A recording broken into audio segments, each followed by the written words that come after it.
Now, number 2 on our list of 5 outdoor all-weather activities is Valenzano Winery.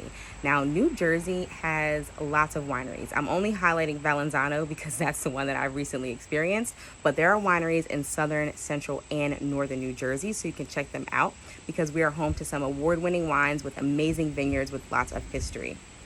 Now, Valenzano Winery, what's special about them is they offer 28 different types of wine, and they also have committed to practicing sustainable practices. So what that means is at this winery, they actually committed to producing 100% of their electricity needs through solar panels.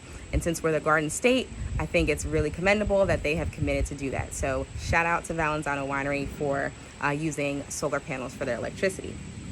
Now, at the winery, there's outdoor seating that's available so you can enjoy your wine, have a bite to eat. When we went, we stayed inside because it was cold out, but we did our wine tasting inside and had lunch, which was awesome. The wines were definitely worth taking a bottle or two home, but the great thing is that you can also purchase them in stores. Now, I'm not sure in which stores they're in all over the state, but I do know in South Jersey, where Valenzano Winery is located, they have selections in stores.